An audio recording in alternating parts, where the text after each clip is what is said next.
Sorry, Rob, mine's going to be misaligned. You prick. And I'm always and joined by. This is why we can't do a live stream. We can't fucking put this shit out live. Yeah. If we are live, we will tame ourselves. You know we will. No, we won't. We know will it. not.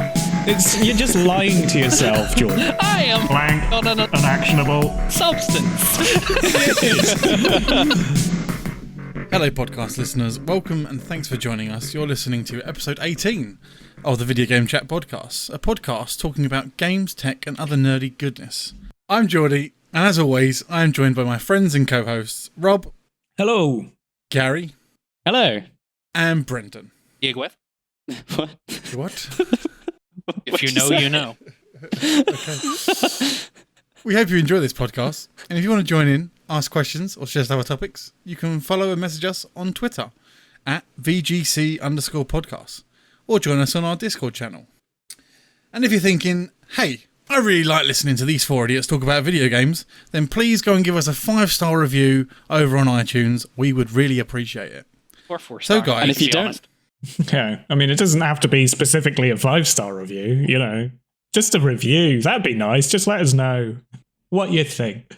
Yeah, if you really fucking hate us. if it's below 5, we won't mention it on the podcast, though, because, you know, we're petty. Exactly. There's So, a guys- pizza place in Belfast called 4 Star Pizza, and I always enjoy the name purely because I feel like it's them acknowledging that the pizza's good, but there's always something wrong with it. So what, are we going to say that we're a 4-star podcast and we'll be happy with that? We'll take what we I'm can rated get. 4 stars. To be honest, I'd be quite happy if we're a 4-star podcast. I'm a Better 5-star than a man. 3-star podcast. I think we're all a star, so we're definitely a 4-star podcast. We need to So get we're a all 5th member. 1-star people. Exactly. We're all 1-star people for a 4-star podcast. So, guys, episode 18. How have we all been doing since the last episode? Oh, I have good news. I got a part-time job offer, which is fantastic for freelancing. It means an excellent backbone to work off, and yeah, it's flexible as well for it. So, good. I'm feeling much more relaxed than I was this time 2 weeks ago, where I was anxiety through the back teeth and straight down to my balls. And now you're just anxiety through the back teeth. Oh yes, I got to say, just Rob, general background level anxiety at this point. I'm very happy that you've got a job, but I was very disappointed to hear that you said good news, but you didn't say like good news everyone. But you know, post will fix that. Yeah, or not. No, not. Or not. But no, have we been playing any games? Well done on Robin getting a job. I've also started working again and hating it and wanting to do something else, but that's probably just because I've been off You'll work get for so a better long. I Hope just that don't like Jeff him. doesn't listen to this podcast. Whoa. We'll leave Jeff out of this, all right? Nah, fuck him. Docking you for taking a piss, wanker. Well, no, Yeah. so we'll delete this out of the podcast, but I got paid a lot more than I expected this week as well, so I don't know what's going on It's there. because you've started pissing yourself, as we all suggested. Probably. Buy yourself some new trousers, Jordan. Jesus Christ. There's not necessarily a new game that's come out, but one that has shot to popularity due to some famous streamers and YouTubers, Among Us. No, we'll just head straight into some of the new segments. Yeah, then. no foreplay there. Gary just Well, fucking well, went Yeah, there just straight jam out. it in fucking raw. It does fit. That is a good. It's a fun little segue. But you did kind of introduce it in that way that betrays the fact it was clearly a core topic. Funny that you mention Yeah, and it. completely skips over how Brendan's been, what he's been up to. You were just like, yeah, fuck him. Like, nobody Well, cares. I It's haven't just said Brendan, how who's like I've the been core either. drawer of the podcast, according to most people I've spoken to about the podcast. Oh, I really love Brendan. He's great. And we're like, yeah, well, about the rest of us. How are you, Silence. Brendan? I long for death. Let's move on. Oh, fair enough. Right. But let's talk about all the other games we've been playing. let's just completely skip that segue. It was unintentional. Before the previous episode where we were all talking about Alex, I had picked up the new Avengers game, which is really good fun. I'm really enjoying the story for it, but I know that neither of you guys probably give a shit about it, so it's probably not going to be talked about on the podcast that much. Yeah, no comment. Yeah, moving on. I think for people who actually care and listen to this podcast and care for my opinion of games, it's quite fun. It's a very good story. It's quite a nice little fighter game. If you like the Spiderman games on the PlayStation, you'll like the Avengers game. Unless you only like the Spider-Man games because it's Spider-Man and not because it's a superhero game. Spider-Man's coming to it, so. But only on PlayStation? Because only on PlayStation, fuck everybody else. Yeah. Oh, is it actually? Like, it's coming to the he's game, but literally only a on PlayStation. console-exclusive fucking superhero. But then they've also made Fantastic. they've made it a console exclusive that you can get Wolverine on the PC and Xbox. Yeah. Personally, to me, Wolverine's one of, like, if I'm going to have to pick a favourite from Marvel Universe, Wolverine's probably one of my favourites, but I understand. There's the fact that he just has a fucking healing factor and he can't die. It's like Deadpool, like. Yeah. Is that actually part of his character in game? That would be a fun actual. Well, no, yeah, you it's can't just ever constantly regenerating regenerating the health. game. They'll make it so that he loses, like, I don't know, maybe one of his claws gets snapped off and he can't basically grow back. he can become like, you can knock him out. So I assume that's what will be how you die, essentially, is by getting knocked out. This is when I go off and make my own superhero space podcast and find out 3 other friends to talk about superheroes with. Yeah, when we're really, really big podcasters and we have our own video game chat network and we start like hiring other podcasts and you can do your own like Marvel multiverse thing. I love the way that Jordan just said that he would get some forever friends, basically putting us in the position of a moldy fucking stopgap apartment that Jordan has been renting for some time before he finally gets his forever home. We're like a motel. We're the mildew-infested hostel. We're the side piece. My side bitches, yeah. Yeah. It's just keeping us along, stringing us along until something better comes along. It's not on. Well, you're the best I've got at the moment, boys. You're going to be hard pressed to find anyone better. Yeah. Exactly. We're going the manipulative way, yeah. No one will love you like we do, Jordy. You're listening to the Gaslight podcast. Oh, God. We joke, but we know how your behavior works, so we will find you abusers. We've also played some other new games this week.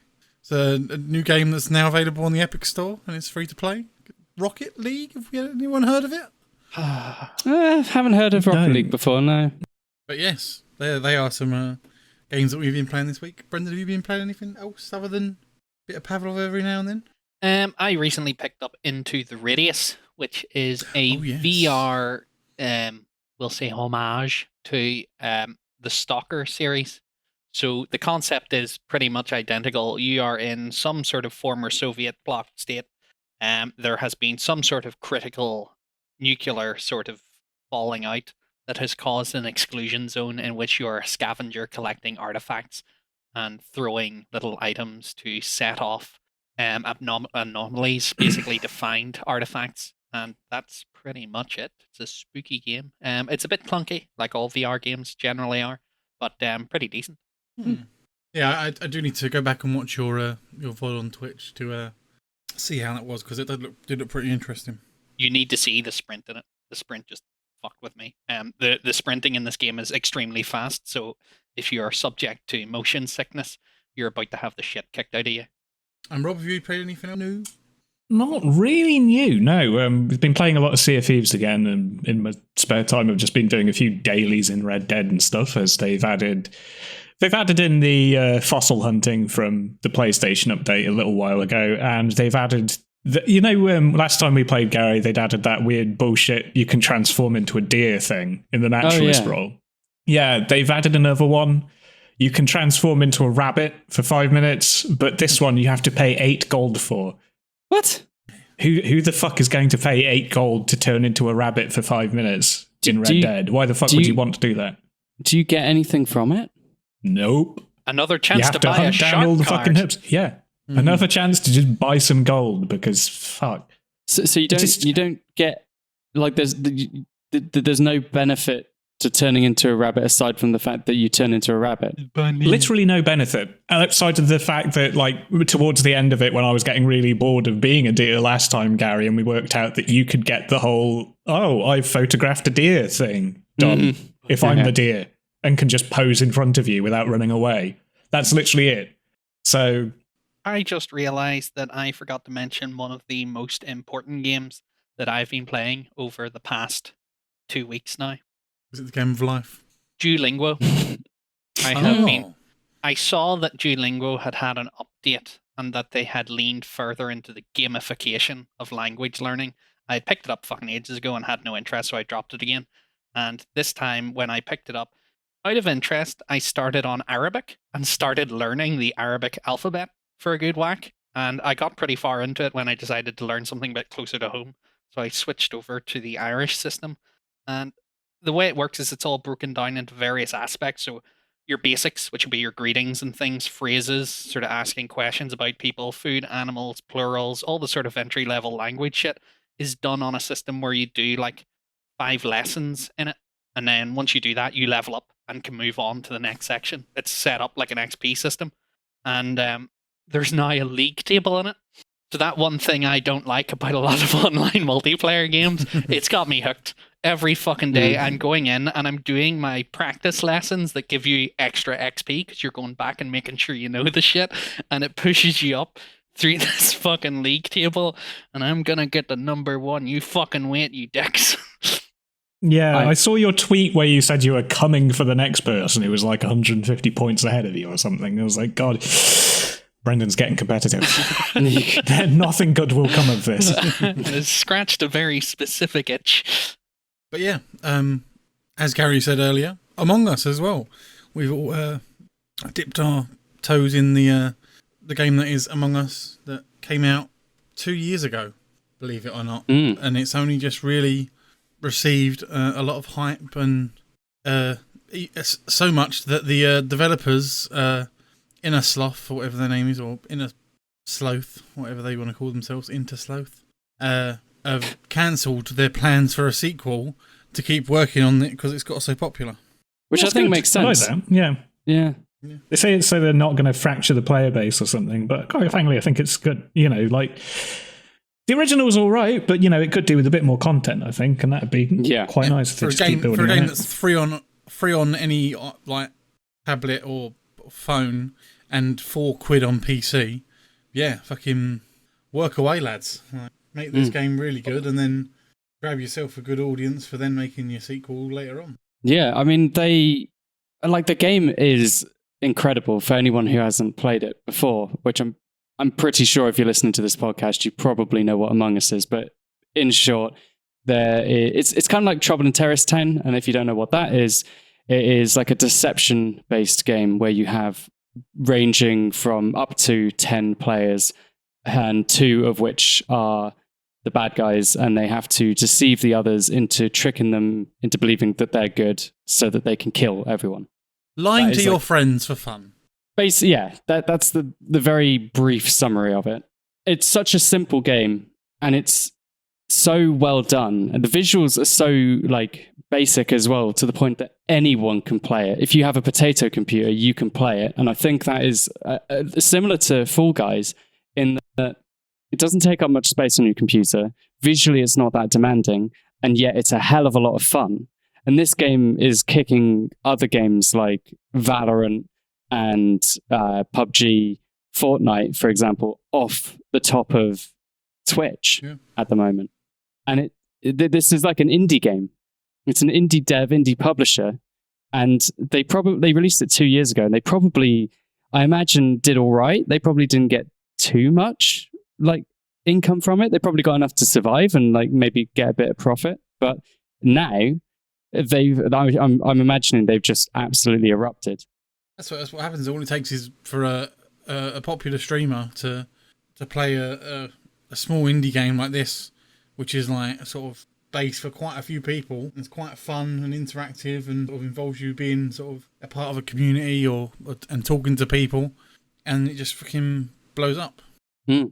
The part that I like about this over Trouble in Terrorist Town specifically, what I'd like to see is a merge between the two. But the fact that you can do tasks in Among Us, that gives you something to kind of work towards instead of just trying to survive for the longest period of time. Yeah. And I think that's where the divide between Among Us and Trouble in Terrorist Town are. That's where Among Us excels. Yeah, in my opinion. Trouble in Terrorist Town has like the traitor traps and like buy menus and stuff like that, and bits and pieces that you can sort of muck around with, but there's less reason for you going off alone, which gives killers less of an opportunity at times. So, having everybody constantly on the move. On a couple of maps, there is actually a setup pretty much identical to that, like the Minecraft one, the lighthouse. You're supposed to, as civilians, collect diamond blocks. And if you get, I think, 6 of them, you're able to unlock the end. And then that will like complete it in the same way as completing tasks on Among Us works. I can see like Pavlov and TTT and Gmod as well, maybe getting a few Among Us inspired missions along those lines that do add a few things to actually do objective-wise around the maps. So that's going to actually breathe a bit of life into other games, I think. Because everybody always gets inspired, mod-wise, by other games that become popular. So 100% in like a few weeks' time, you'll see that there'll be a TTT version where they've made the ship from Among Us with all the tasks. Oh, they already have that stuff.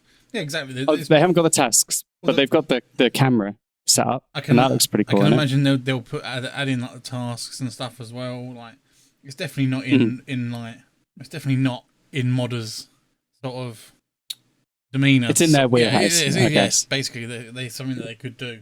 But yeah, so Among Us, that was something that's sort of blown up this week, and we've all been playing. But yeah, but we'd sort of jump straight into what else has been happening in the last week or so. So first up, I've got is the news that the other day Xbox has purchased Bethesda. They have acquired Zenimax Media for $7.5 billion. That is a ridiculous amount of money. Absolutely ridiculous. But Todd has probably taken quite a bit of that as well. Yeah. But as far as actually getting a whole bunch of potential new franchises as a platform exclusives, that is an incredible opportunity for Microsoft, really. I know, I know, like, console exclusives can honestly just fuck off anyway. It's irritating, like, walled garden approach to game ownership that like we've complained about for like the Oculus Store and things until Revive came along. But even then, that doesn't properly work sometimes. Like for Oculus exclusive VR titles and things, we don't really like closed walls for gaming. But it's been quite interesting to see the reactions from Twitter when you've had, PlayStation owners and things who for quite a long time have been going, we've got God of War, you don't like it, get a PlayStation. Oh, we've got the new fucking Spiderman, that's a PlayStation 4 exclusive. You don't like it, buy a fucking PlayStation. And as soon as you hear the news that like Fallout 6, Fallout 5, fucking Elder Scrolls 6, etc. could potentially be an Xbox exclusive, it's wow, what? Microsoft monopolizing? This is bad, you can't do that. It's not fair. It's not fair when it happens to me. Yeah, like fuck off, PlayStation. I think none of us here actually enjoy exclusivity on games. I understand why the market is there, like why companies do it, because it drives purchases to their console. But if Elder Scrolls 6 comes out as an Xbox exclusive, I don't know if that would be enough for people to buy an Xbox. Like it's a fucking I'm sure it's going to be an incredible game that people are going to really, really want. But is it enough to buy a whole console just for that? I mean, you've said yourself, Gary, like how much time you've spent in like Skyrim and Oblivion and things. Well, we don't have to worry, Rob, because it's going to come on the Bethesda launcher. It's on PC. So yeah, I mean, in terms of the sheer replayability and draw that, and also every PC is an Xbox. Yeah. Technically, if it was going to be actually purely console exclusive and they decided that Elder Scrolls would be Xbox and Xbox only without even PC access to it, that's fine. I just shit myself with rage. I would just go play Avowed. Yeah. Fair enough. I mean, that's a good point. It's an Obsidian one as well. Oh, no, wait, except they own Obsidian as well. Yeah, they own Obsidian. Yeah, so that would be... Okay, Tough shit, correction. Brendan. Well, I would just simply fly to America and pull Bill Gates' head off with my bare hands, and then possibly wear his face as some kind of mask as I inform the board that exclusivity is over. So what you're saying is you would have a calm and measured response. Yeah, naturally. I would like to think that because Xbox Game Pass is on PC and Bethesda have a PC launcher, that Bethesda and Xbox won't make it console exclusive. They'll make it console and PC exclusive. So That's exactly what they do. PlayStation and Nintendo can fuck one. But like you said, Rob, what about Spider-Man? What about God of War? What about Horizon Zero Dawn? No, we've got that on PC now, so we do can't really now, use but that it one. took like 4-5 years. The Last of Us. I keep forgetting The Last of Us. Oh yeah, The Last of Us. Uncharted. No, I could just go on, but Well, the thing is, we forget about it because we've never had. We've never played it, so we never it played doesn't it, mean yeah. anything to us. And I had a fucking PlayStation and I never played it. I just never played it. But yeah, the PlayStation is going to be what it is, and they're always going to have their exclusives. Whereas Xbox is now going to have the upper hand in quite a large number of games now. So they've sort of definitely leveled, maybe tilted the scales into their favour. It's Also, the fact you that dread just because where does it go from there? Also, the fact with the new Xbox Game Pass as well, where you can, it's something like if you pay £28 a month to the Xbox Game Pass, you don't have to buy the console. You just pay £28 a month, and you get the console with Game Pass and everything all bundled in. Like, well, Game Pass is only £7 a month. no, but this is for the new one for the X. There's going to be a new system put in where you pay £28 a month, like a phone contract. You get the console and all the games that come on Game Pass. When do you own the console? I assume after like a period of time paying it off. Well, I assume you own the console from the first installment, but you have to then pay the full installment. Yeah, you'll probably have to pay the full installment, yeah. Because it's unlikely that they'll be like, oh, can you return that Xbox? You'll be like, oh, I lost it. No, I'm more thinking of the fact of you pay for this Xbox and you pay the £28 a month and your fucking dickhead kid brother throws it down the stairs and then you've still got to pay for an Xbox that's broken, like a broken piece of shit. Mm. Unless they go the Apple way about it and where if they pay them directly every month and then you get like 2 free accidental damage repairs and stuff like that. Yeah, or maybe like because Microsoft have their own stores, they could do it where you could bring your Xbox in and they fix it for you. And by fix it, they mean charge you a premium and just give you a pre-owned one. Not if you throw on the waterworks. I didn't mean to do it, honest. What's Gary? They say I just wanted to play God of War on my Xbox, but it wouldn't let me. It wouldn't let me. It said Blu-ray on the disc. I thought I could put a Blu-ray disc in the Blu-ray player on the Xbox. It didn't work. But yeah, we're very skeptical about exclusivity, and this is like going to be the start of the console wars again, I reckon. Well, the console wars have already started with the new consoles. Yeah, but there was a time where consoles were just like the odd exclusive here and there. Like you get Gears of War and Halo on Xbox. You get like Spiderman and yeah, exactly that sort of stuff. Mm. But now it's come to the fact. Oh, you mean in like there's third party exclusives. Oh yeah, coming to console. Yeah, that's the stage we're at, and that's not fun. Whereas before it was like Nintendo made Nintendo games. Sony made their own game, like Crash Bandicoot and shit was like a Sony game, whatever the fuck. Back in the day, that sort of bullshit. I don't know specifically. It might have been a third party. Crash Bandicoot, that was my Spyro, general all that experience. sort of stuff. PlayStation. Yeah. They were made by like within sort of thing, rather than by third parties that had been just bought and consumed. But seems the way we're going. It's either going to get a lot worse, or it's just going to hit a point where there's this singularity, and everybody just sort of no exclusives, fuck that shit. There is one console. It will get a lot worse when one of the two companies picks up, say, Call of Duty or EA. Oh, yeah. Or EA, where they've got every sports game in the world, and then the other console will just be like, oh, well, we're fucked now. Yep. But yeah, the Amazon Luna, which was announced. Was it announced yesterday or today? I think it was yesterday evening for us, because I think it was American time. Right. So kind of in between yesterday and today. But a new cloud gaming service from Amazon being initially released on PC, Mac, Amazon Fire TV, iPhone and iPad, and potentially in the future Android, with a introductory price of $5.99 a month. So basically the price of Amazon Prime during its early access phase, which will give you access to play certain Luna Plus games across 2 devices simultaneously in 4K 60 FPS for selected titles. So not all games will be in 4K 60 FPS, but some games will. What do we all think about it? So not many. Yeah, not many. By the sounds of things. We've already discussed the Stadia before, and I will just refer to the same review that I referred to the last time we discussed Stadia.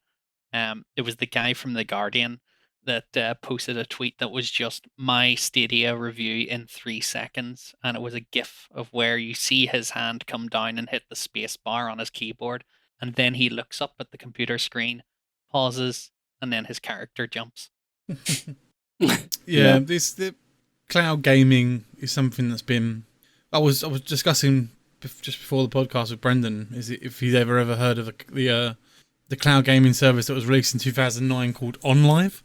Oh yeah, I remember. Do you remember that? Yeah, so I do. I remember playing OnLive around my friend Lewis's house on his laptop, and we were playing, I think, one of the Gears of War or something, and he was going, "Oh, it's amazing! It's just like cloud-based gaming. You don't actually have to download the games or anything. You just have to have a good internet connection, and then you can play the games. There's a little bit of lag, but when you're playing the games, it's just the same thing."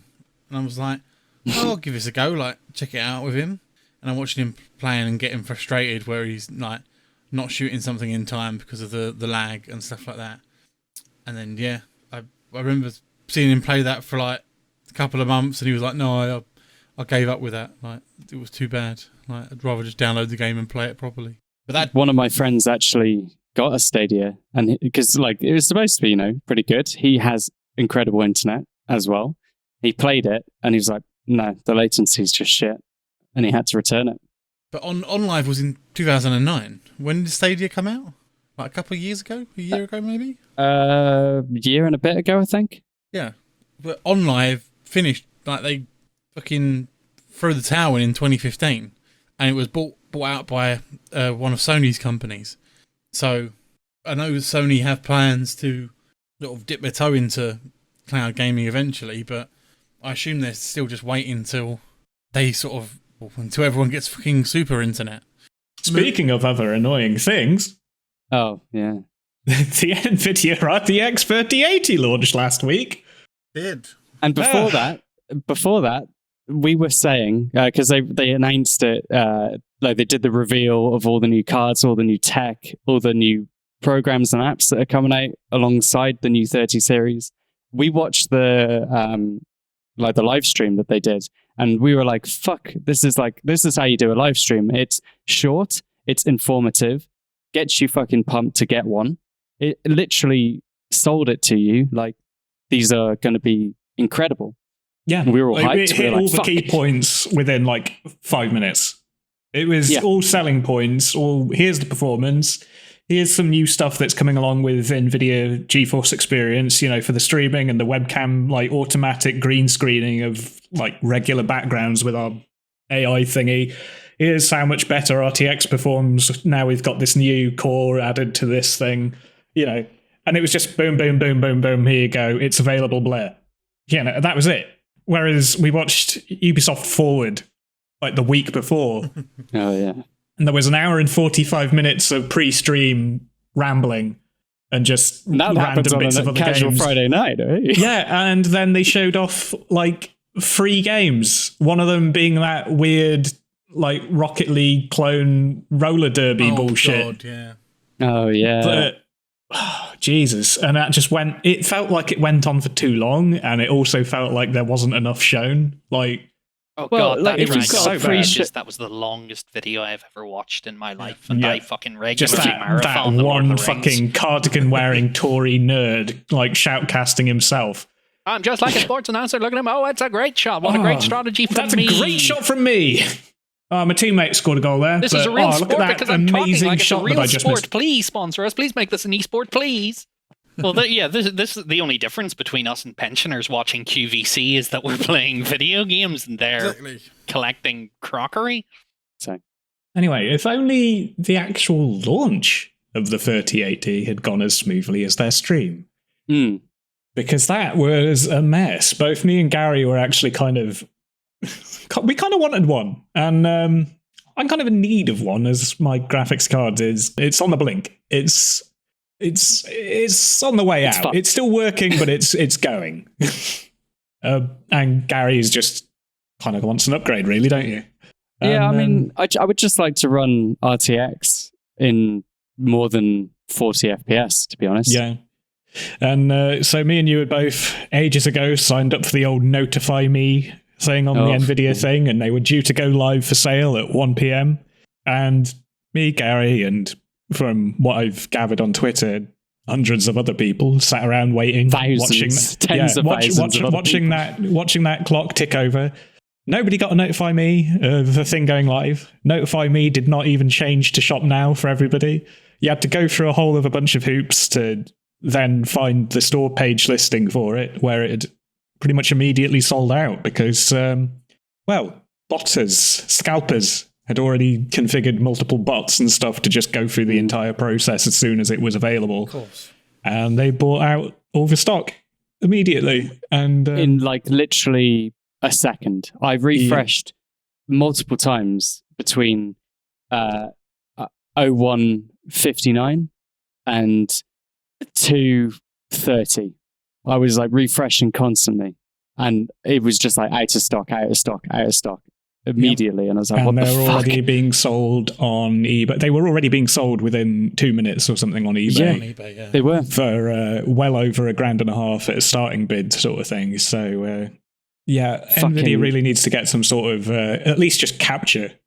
App capture. I think a lot of people also refer to it as what they call a paper release, which is basically just saying, by the way, our cards are the fucking best in the market. Oh, we sold out, but they're still the best in the market. What they didn't actually have was the capability to facilitate and manufacture enough graphics cards, but they made the bare minimum that they could do to make themselves look good. I did manage to get a pre-order in for one through overclockers, which quite a few people are already pissed off with overclockers because the card I was looking at was regular, Founders Edition price. And by the time I actually made it through the checkout process, the price had raised slightly. And since I bought it, the price has gone up even further. So I'm glad I got in as early as I did, but the price for me still went up while I was going through checkout, which is not great. And it's gone up for other people even more. And by the sounds of things, they're getting bits and little drips of stock in. I think they've said they're getting next week they're getting a batch of 20 of the the Palit cards or something, which is not a huge number at all. Overclockers as well.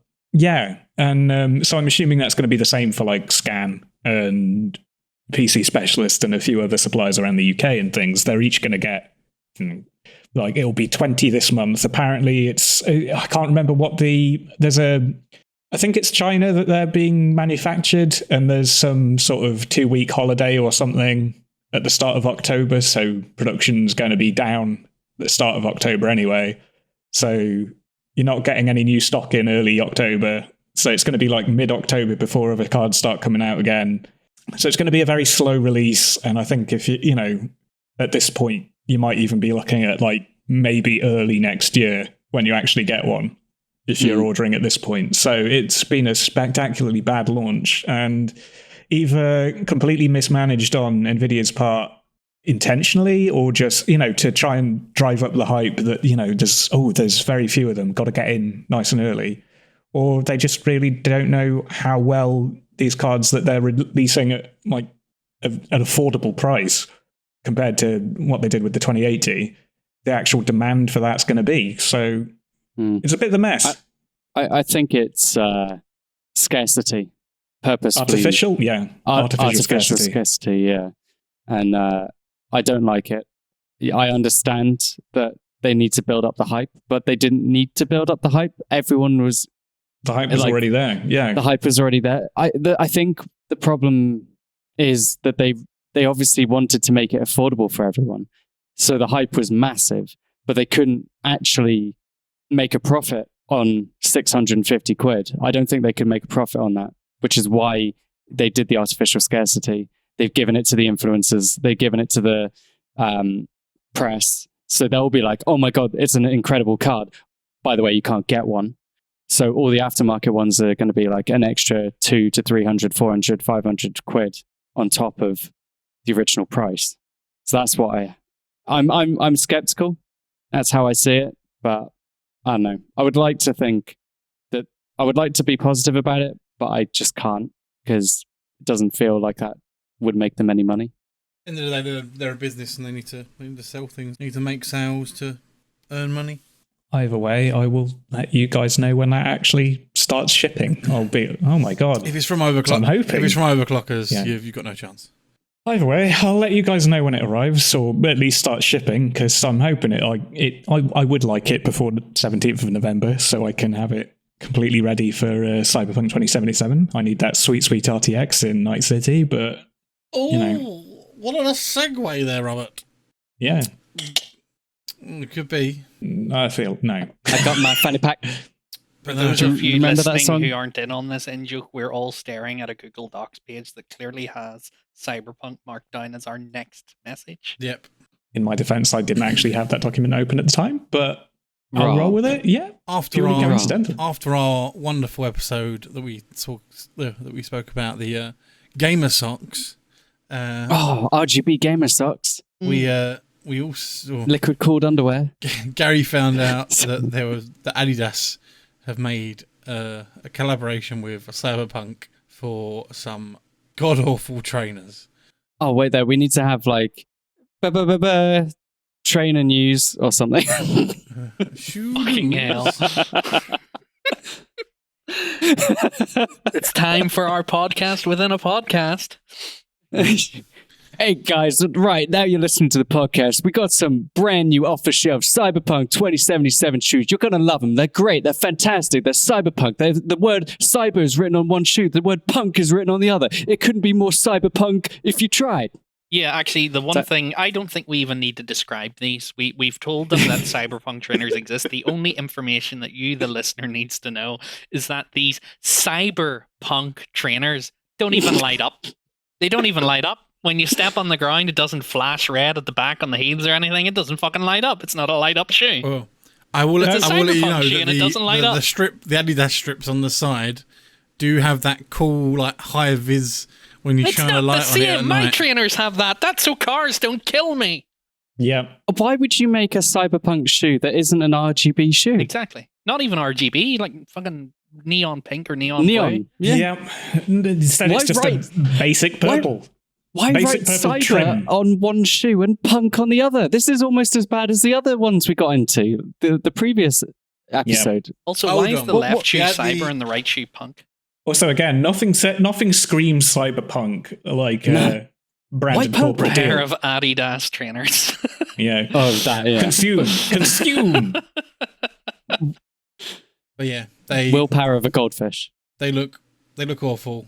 They are not in fit with any of the branding that Cyberpunk have been doing, other than the fucking logo is split over two of the trainers. The Lidl trainers genuinely look better. Yeah, I will agree. I'll agree the little ones look better.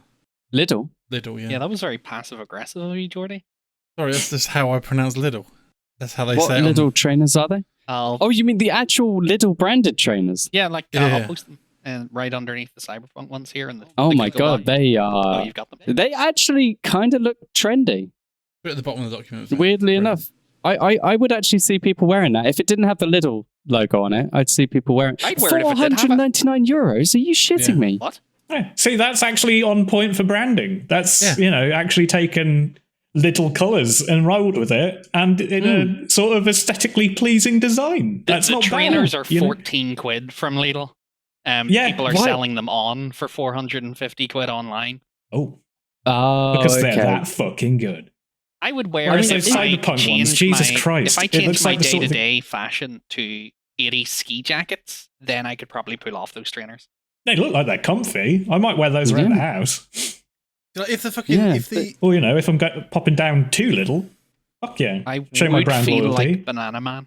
Here we go. So, if you got rid of the little logo on the front, What is your problem? Keep the logo. logo. Fucking rep that Lidl. Their bread is great. Yeah.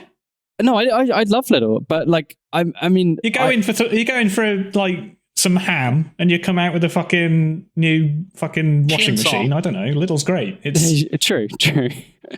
I don't know. I'm just saying, if you got rid of the logo, they would be like proper high-end trainers. And they are still, they kind of look like high-end trainers, but with the little logo on it. Yeah, boys. So that's the character from Cyberpunk, yeah? He's basically wearing high-top Converses with like an RGB light in the sole. If they would have released them instead, that would have been a better shoe. So, should we stick in the order of the document, or are we going to just go fucking off the rails? Go on, move on. Right, let's move on then. So, we didn't have a segue. Squadrons is coming out in 3 days' time. John Williams. Recording. John Williams. Not from point of release of this episode. And EA has revealed that there will be 0 microtransactions in this game, and you will earn cosmetics and customization through gameplay, operations, and competitive ranks. Well.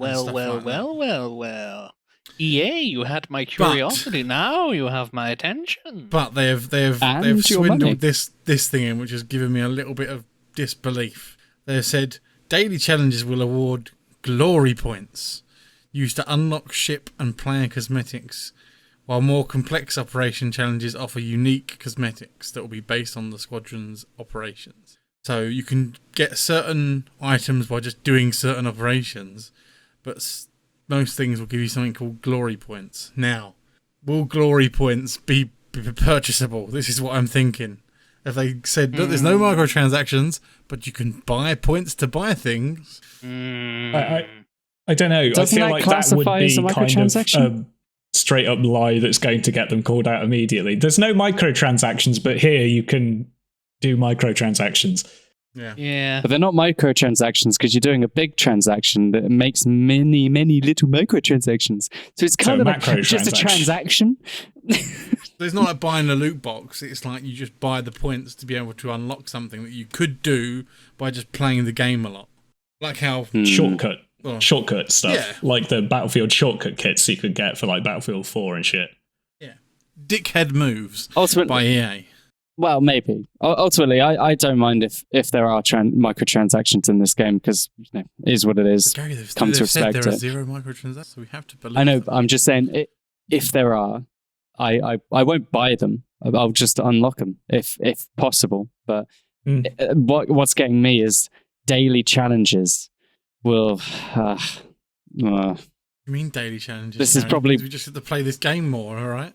Well, that's the problem. I don't stick to one game, and I won't get enough glory points to ever unlock anything. I'm sure you will. Just you have to grind really hard when you find something that you actually would like to get. Yeah, and then it stops becoming fun. That's why I didn't do any of the Tides of War in Battlefield. It was just a waste of my time. Like, you've got to be fair, a week that or was 2 doing weeks. so badly, though. Like, the fact that it was always like, you need to build 10 fortifications, and then next you need to resupply teammates for 15,000 points. So you had everybody trying to tackle the Tides of War was always support for half the time you're playing. And rather than it being just general sort of achieve so many points in a game, capture like this many things, get so many kills throughout, which could have been tackled by any class or any vehicle in any order you wanted to play just by playing. It was always class focused, which meant just suddenly like the 2/3 of your team that gave a shit about Tides of War and 2/3 of the enemy team were all playing the same class, just trying to grind the same achievements. And the whole play of the game wasn't actually playing out how the game's supposed to play. It was everybody sort of micro gaming throughout. And that for me is what really put me off Battlefield 5. Like, I kept coming into it doing the Tides of War, which was grindy as shit when it was all those fucking challenges. And then I was like, right, that pissed me off. I don't want to play anymore. But that's as long as they don't do that, which I'm hoping they won't. It's EA, and I'm kind of worried that they will, because if it's a daily challenge, I don't know if it'll be like randomized daily challenges, individual for everyone. So like my one is different to yours, which is different to yours, or if it's the daily challenges. I imagine use you'll get like a list gun. of 3 or 5 daily challenges, and those would be like get 5 kills. You know, it's going to be something basic like that. If it's anything like, say, Battlefront, it's going to be more that sort of thing. Or, you know, like Red Dead as well has got the dailies where that's like, oh, shoot 5 people, hip fire 10 guys, you know, that sort of thing. You know, some of them you can be asked to tackle, some of them you can't, and it doesn't really matter. Just tackle whatever the fuck you want to tackle. It'll be like win three objective modes, or win your first match. Yeah. Or capture 3 points, win a match, that sort of thing, you know? I hope it's nothing quite like use this one specific weapon only as Axis or Empire, sorry. Yep.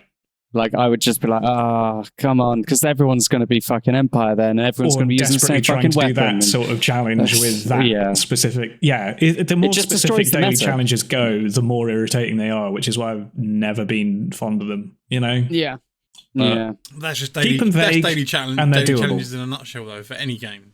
Yeah, but again, if it lets you just play and you can get them, great. If it's like forcing you to do a specific loadout, specific weapon, specific class in any game, that again leads to you feeling like it's a grind and getting really bored, and everybody trying to do it, which throws off the actual core game. For example, Geordie, Valorant, it's never like play 5 games as Jet or play 5 games as any of the other characters. It's like get 5 headshots, get 10 kills, win 3 games. It's never specific, but when there are games where they do very, very specific challenges, it's a chore. And it especially if you don't like playing that class or that gun or whatever you're supposed to be doing, it just doesn't, it sucks the fun out of the game. That's the idea of it being a challenge, is that you put yourself out of your comfort zone to do something that's different, to complete the challenge. Is that not the definition of challenge? No, I would say a challenge is something enjoyable that you want to achieve. I'd say a challenge is something that's hard to achieve. Yeah, difficult, but fun. You wouldn't do a challenge if you didn't find it fun. But then when you're stuck in this gameplay loop of, I want to get this skin, so I have to do all these daily challenges for the next 10 days so that I can buy this ridiculously overpriced in-game JPEG, it just doesn't become fun. It just becomes like a grind. And a really shit grind at that. It depends what you find fun, mate. Some people find grinding fun. Look at all the people that... Yeah, baby. Yeah. Just comes around mine on a Friday night. But no, yeah. Grinding can be fun. Like, obviously, people play Destiny 2. Maybe I like the misery. People play Destiny 2 and Warframe and... World of Warcraft. People play Daisy. Enjoy it. People play Daisy. Yeah, Daisy, yeah. We play Daisy. People have a stockpile of beans in a bush somewhere. There's literally nothing fun about that game. Only they know where it is. But yeah, it'll be down to personal preference. And if they do make them ridiculously hard, then obviously they will probably have to make the points that pay out for those particular challenges higher. Like, going back to like Valorant, can you imagine though if one of the daily challenges was play a specific character, you'd never be able to play that character unless you have decent internet and a fast click speed. Well, no, that's why they make it different for everyone. So your one will be playing as Jet, mine will be playing as fucking I don't know, someone else. But they have that's what I'm. As long as they do that, I'll be happy with that. It'll be probably randomised, because most daily challenges in most games are always randomised challenges. Red Dead isn't. Yeah, but that's Red Dead. Battlefield. That's like Battlefield wasn't. I feel like we're putting way too much thought into EA doing something really cool and interesting and new, and not something just formulaic that keeps churning out revenue for them. Like, I think realistically, these daily challenges are probably going to be some repackaged version of Tides of War. Yeah, and that's what I'm worried about. We will see in 3 we'll never days' be able to time, unlock then, anything. won't we? Yeah, this is the value of the VGC podcast. We like to inform and entertain, and today we are not going to be informing you of anything because we do not know ourselves. Exactly. And we're also not going to entertain you. Yes. Why are you even here? Get out! If you are entertained, please rate us 5-star on iTunes. Please. Or Brendan will get you. I'm gonna need. Will you, more Brendan? Moving on. Baldur's Gate 3. I don't know if that actually worked. Got him. Light those motherfuckers up, Joey! There's your title, Baldur's Late. Yeah. It's been delayed. Oh, So it's been delayed to October 6th. So we will be a week away from the release date if they do not push it back again. They came out with a couple of statements saying that they were unexpected delays due to early access language localization. They just want to make sure that all their international fans have a good time and the languages are all there for people to use. Then they also went on to saying that they have not yet run the game through their world tester tool, and if the results are looking good but not perfect, the delay may still go. There may be more of a delay. I like the way they are completely open and frank about where they are with it. There's no bullshit there. Yeah. There's no trying to keep it a secret. They're just going, look, we're trying to get our fucking subtitles done, and we're going to see if it can handle the load. yeah. And it's also like they're trying to do subtitles for people that don't speak English, which, the majority of games don't have. Yeah, actually, I'm just going to write a note there. I'm going to find their tweet where they announced that so I can go into the replies and get angry at all the Americans that are getting angry at the tweet. Yeah, they also just did another behind-the-scenes video that dives into like conversations, party dynamics, trust, and relationships. And they gave us the information that yes, there is banging in it, and we can fuck each other in multiplayer. Yeah, Can we? There's going to be an orgy. Yeah, because like with Divinity, you can create your own character as and again, it's D&D. You're kind of expected to create your own character. Oh God, no. Obviously, your own like backstory shit that you can add to it, sort of thing. I'm a dirty boy. You can have conversations with each other, develop relationships, and nail each other. And they showed off like a brief wall of their storyboard. Like they had a whiteboard with a whole bunch of storyboarded sex positions and shit for various gender mixes. I'm gonna play as a horny toad. But in before Gary's character's called Riley. The porn industry is bad. It is bad, yes. Also, Brendan, that screenshot that you posted, I just had to fact check that. Yeah. Because I thought that was a meme. Yeah. So basically, Brendan's posted a screenshot of Arkane Studios' Twitter, and their name is Baldur's Late. This is where and I've just had to check it, and they've done it. They're taking it on the chest. I like it. Yeah. This is where I got the meme from the beginning of this segment. Oh, I thought you were just being clever. No. I thought you were being clever as well. I was being clever I take that back, then. by stealing their Twitter name. Jordan Wisley. Yeah, I'm no longer impressed. But yeah. No. But what we should say is that community manager probably deserves a massive bonus. Or a raise, or both. Speaking of the number 2, time for another segue. Oh, Brendan, Oh. yes. Why, are you going for a shit? Yeah. No! Also, Well, maybe. you used the podcast within a podcast announcement there, Gary. Welcome to the Left 4 Dead 2 podcast within the Video Games Chat podcast. Yes. No, this is still within the previous podcast of the news segment. Oh, fuck, within there's too the many podcast. layers. Layers and layers. Podcastception, Bitches. It's the podcast. It's the An old VGC man lasagna filled podcast. with regret. The layers are unstoppable in this lasagna podcast that we have going on right now. For the first But time. the layers aren't very deep, though, are they? They're just kind of. No, they're shallow and empty. Shallow. Full of lies and cheese. Just let me read the line. And Let me deep read the regret. line and get out. That's the only deepness we got. Deep regret. Yeah. In the first time in 8 years, it's for the first time in 8 years, Jordan, for fuck's sake, Valve is releasing new content for Left 4 Dead 2. The update adds tons of new content to the game, new weapons, new maps, new enemy types, unused dialogue, and even a new campaign. And Jordan's typing out additional No, that's stuff not that I'm me. That's not gonna me. read. The update itself is actually made by the community, which I suppose shouldn't be all that surprising considering that Valve hasn't exactly been cranking out content recently. But yeah, this is basically fans got together, they put together all these assets themselves, got Valve support, and now it's released as an official update for Left 4 Dead 2. And now there's a free weekend, which will be over by the time that you hear this.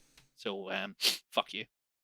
Unlucky. You can't get to try a game that came out, 10 years ago? Don't It tell costs me. all of Don't tell about me. £6. 12 years 12 ago. years ago? If you tell me my knees will just simply explode, my hip will pop out. And We'll he probably will give turn that a into try, though, dust And just... Have you guys downloaded Left 4 Dead 2 in the end? Have. Yes, I have. Got it ready to go. Fuck, I didn't download it. Fuck you, Gary. Let me download that now. Seriously, he had one job. Yep. We all agreed on it yesterday. Will curb stomp you in front of your family. But no, yeah, Left 4 Dead Wow. 2. We're gonna give that a game tonight, actually, aren't we? If Gary gets it Little fun fact for the audience of what we're doing after recording this episode. Oh, right. I think that's enough content there for an episode. We are done here. Oh yes, most likely. Probably too much content. Too much content, exactly. We give our audience so much content, and that's why they should go and rate us 5 stars on iTunes. I think it's the 4th time we've asked this episode. Please, just go and give us a 5-star review. We're I desperate. will do it with you. Brendan will do it with you, with a gun to the back of your head. But yeah, that has been episode 18 of the Video Game Chat podcast. Where would we find you guys outside of this platform? You can find me on YouTube and Twitch at Rob Coxey. I'm not really doing anything on Twitch at the moment, but I've given it a bit of a sprucing up for my inevitable return. Gary? Ooh, can't wait. You can find me on YouTube and Twitch as well. If you would like to see any Among Us footage and episodes, you can find them on my YouTube at N-Dash. And hopefully I will at some point get back into streaming on twitch.tv/N-_. Wonderful. Wait, is that It N-Dash? is, yeah. Is that N-Dash? That was a great plug there, Gary. Go check out his videos. They are really good. Me and Rob are both in them. Thank You you. can go and see me. Come and see me on my Twitch channel as well, which is twitch.tv/JordyWiz. And I've been streaming us playing Among Us. So, yeah, I'll probably be doing more of that this week if we have a chance of playing it. That was also a good plug, Jordan. Check it out. Yeah. And Brendan, where are we going to find you this week? You can find me exclusively on Xbox. Also Oh. available for PC. Like it. Right. That was a good one. Thank you guys for joining us. Follow us on Twitter. Leave us a rating on iTunes. And yeah, we will see you next Tuesday. Goodbye. Goodbye. Stay safe.